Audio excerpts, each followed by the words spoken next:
Kita ke informasi selanjutnya, pemirsa, 11 orang meninggal dunia ketika truk pengangkut pasir menabrak angkutan kota di Kali Jambe, Purworejo, Jawa Tengah. Suasana duka mewarnai kedatangan jenazah korban di rumah duka sebelum dimakamkan.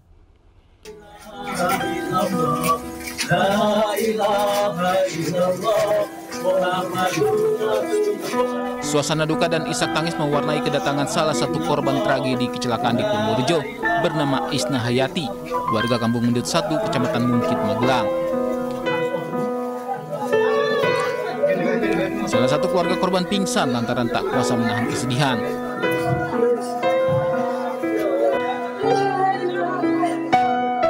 Ibu korban tidak menyangka anaknya menjadi korban kecelakaan tragis tersebut. Di mata keluarga, korban adalah anak yang baik dan sayang kepada orang tuanya.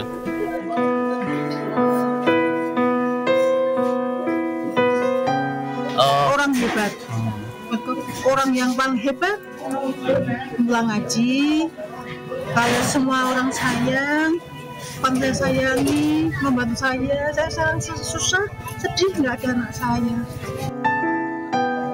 Pihak keluarga bersama warga melakukan salat jenazah sebelum kemudian korban dimakamkan di area pemakaman desa setempat. Labrak kopada uangnya ya tadi keluar ya Allah, kuai kopadane acur-acur. Sebelumnya kecelakaan maut terjadi di Desa Kali Jambe, Kecamatan Bener, Purworejo, di mana sebuah truk pasir menabrak dan menimpa sebuah angkot yang membawa rombongan guru SD asal Magelang yang hendak takziah. Dalam peristiwa itu 11 orang meninggal dunia dan 5 orang luka-luka.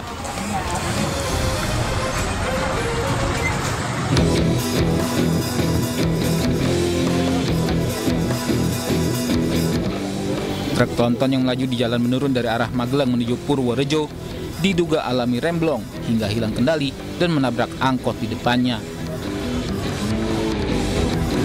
Truk terguling dan menabrak rumah warga.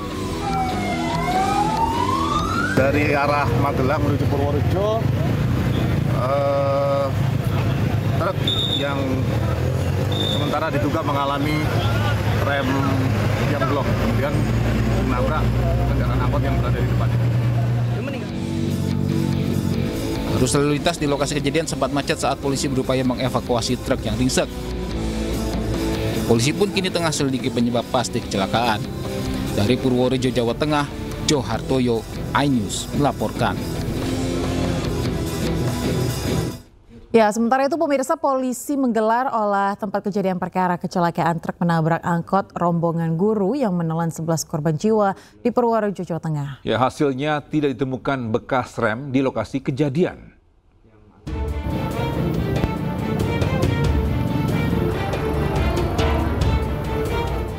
Setelah truk berhasil dibalik ke posisi semula, Satuan Lalu Lintas Polres Purworejo langsung menggelar olah tempat kejadian perkara. Petugas memeriksa kondisi kendaraan, jejak pengereman, serta posisi akhir kendaraan setelah benturan keras terjadi. Olah TKP berlangsung selama beberapa jam dengan petugas memasang garis polisi untuk mengamankan lokasi. Polisi juga masih mendalami dugaan truk mengalami remblong.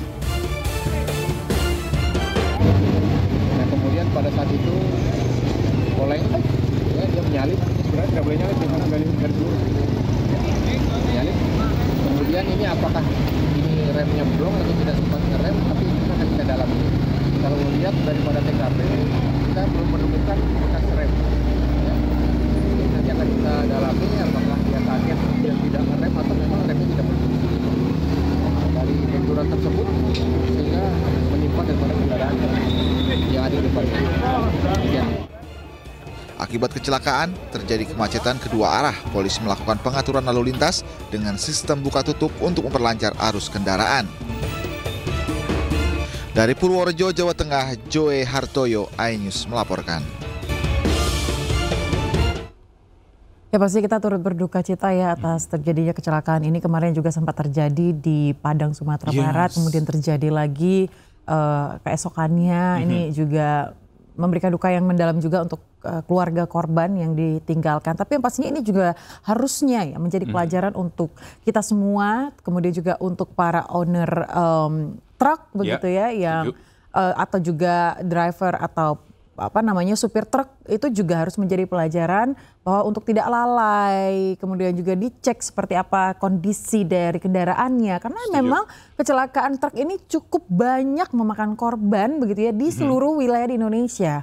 Nah, ini menjadi evaluasi juga, sekaligus aku setuju dengan kata Aya terkait dengan mungkin owners daripada truk-truk ini atau kendaraan-kendaraan apapun, mau itu truk atau nggak mau angkutan umum, itu harus ada cek berkala dari segi rem mungkin, ban, dan juga kesehatan pada driver-driver ini. Jangan sampai ketika mereka mengemudi truk tersebut dalam keadaan mungkin sakit atau mungkin ngantuk ya, Aya ya. Betul-betul, jadi memang paling banyak kejadian adalah ya kelalaian dari supir itu sendiri, mengantuk, kemudian juga kelelahan, dan lain-lain sebagainya, sehingga memakan korban yang banyak kan dari mereka tidak bersalah dan sudah mematuhi lalu lintas, peraturan lalu lintas di tol, jalan raya.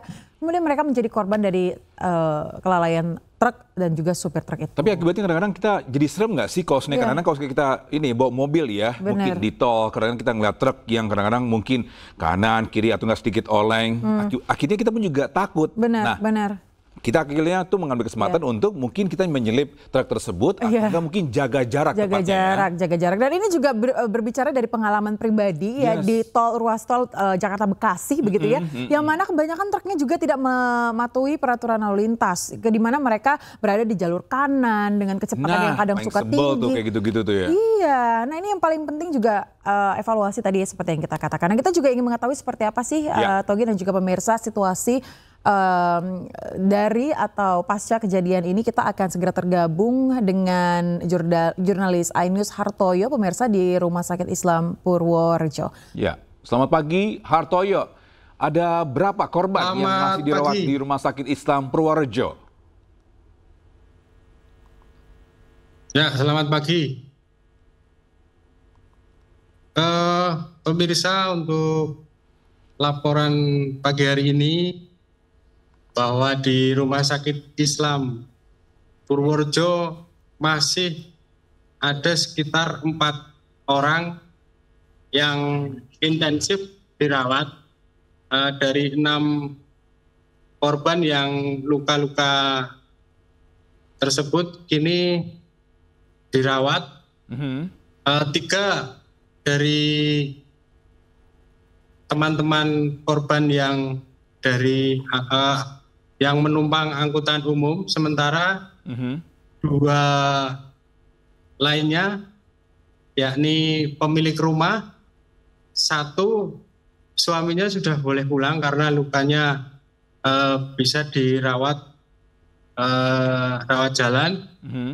4 orang yang ada di Rumah Sakit Islam ini rata-rata lukanya patah tulang, kemudian masih ada trauma, kemudian juga lecet-lecet di bagian muka, tangan, kaki, dan alhamdulillah sudah teratasi. Dan ini tadi sudah bincang-bincang dengan beberapa keluarga dan dokter sudah mulai membaik. Namun untuk sopir sendiri, supir truk yang membawa pasir ini tidak dirawat di Rumah Sakit Islam. Sopir ini dirawat di Rumah Sakit Citrowardoyo, di Rumah Sakit Umum Purworejo. Ya, Hartoyo. Ini keluarga. Silakan. Jadi keluarga dari korban yang dirawat di sini juga tadi sudah mulai datang, yang keluarga yang dari Magelang itu. Kita sempat ngobrol-ngobrol dan mereka ternyata guru-guru semua, guru-guru SD Islam di Magelang sana yang mau layat ke gurunya yang kebetulan ada di Purworejo bareng-bareng. Jadi 11 orang yang meninggal itu sekitar 10 orang yang mereka notabene setiap hari adalah guru dari SD Islam terpadu di Pertoyudan Magelang tersebut. Mereka juga tidak menyangka kejadian itu bakal atau menimpa seluruh guru-guru yang meninggal dunia di lokasi. Karena orang-orang Magelang menuju Purworejo itu sebenarnya sudah menjadi hal yang biasa. Dan jalur itu memang meskipun sudah paham jalan tersebut jalan yang rawan dengan kecelakaan, namun musibah memang tidak ada yang tahu. Jadi kemarin ada korban yang menceritakan bahwa kecelakaan itu sudah berteriak, teman-temannya melihat truk muatan pasir itu berada di belakangnya, itu sudah panik, berteriak dan mencoba untuk menepikan kendaraan. Namun karena di bawahnya ada rumah yang lokasinya lebih rendah dari jalan, masuk ke dalam situ dan tidak menyangka kalau truk muatan pasir itu juga menimpa kendaraan angkutan tersebut dan pasir menimbun belasan penumpang tersebut. Demikian. Baik Hartoyo, terima kasih atas laporan Anda langsung dari RS Islam Purworejo. Selamat bertugas kembali. Baik, kita ke informasi lainnya pemirsa. 4 jenazah korban kecelakaan maut bus antara lintas Sumatera yang terguling di Padang Panjang, Sumatera Barat dipindahkan ke Rumah Sakit Bayangkara Polda Sumbar. Ya, sementara pemirsa tim KNKT masih terus melakukan penyelidikan untuk mengetahui penyebab pasti kecelakaan.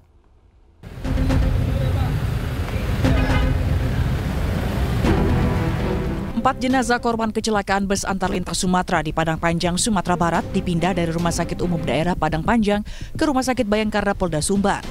Keempat jenazah terdiri atas Silain asal Toba Sumut, Aryudi asal Deli Serdang, Etrik Wenas asal Jakarta, dan Sri Rejeki asal Pekanbaru. Sedangkan 8 dari 12 jenazah korban tewas sudah dijemput oleh pihak keluarga. Sementara itu 35 orang korban luka masih dirawat di rumah sakit dan puskesmas di Padang Panjang. Mana 4 jenazah ini pihak keluarganya belum ada yang melapor. Jadi kemungkinan karena di RSUD tidak ada alat pendingin untuk jenazah, maka kami dari pihak Polda Sumbar memperantarai supaya kondisi jenazah tidak semakin memburuk, maka kita bawa ke Rumah Sakit Bayangkara. Balai Pengelola Transportasi Darat atau BPTD Wilayah 3 Sumatera Barat bertindak sebagai perwakilan Komite Nasional Keselamatan Transportasi KNKT di daerah menginvestigasi kecelakaan dengan mencocokkan antara dokumen kendaraan dengan kondisi fisik di lapangan. Tim BPTD bersama KNKT juga menggelar penyelidikan langsung di lokasi kejadian, termasuk pemeriksaan keseluruhan terhadap kelayakan bus antar provinsi tersebut. Sementara kita baru mengecek terkait dengan identitas daripada kendaraan ini, yaitu pertama keabsahan antara dokumen kendaraan dengan fisik kendaraan. Itu yang kami laksanakan saat ini. Cuma pada saat ini kita terkendala untuk mengecek nomor rangkanya, karena seperti yang kita lihat posisi dari suspensinya itu udah anjlok betul, jadi kita nggak berani masuk ke dalam daripada kendaraan ini karena berisiko terhadap keselamatan kita sendiri. Bus naas tersebut berangkat dari Sumatera Utara menuju Jakarta ketika mengalami gangguan pada sistem pengereman hingga bus terguling. Akibatnya 12 penumpang meninggal dunia di tempat, sementara 23 orang lainnya luka-luka. Dari Padang Panjang, Sumatera Barat, Agung Sulistyo, iNews melaporkan.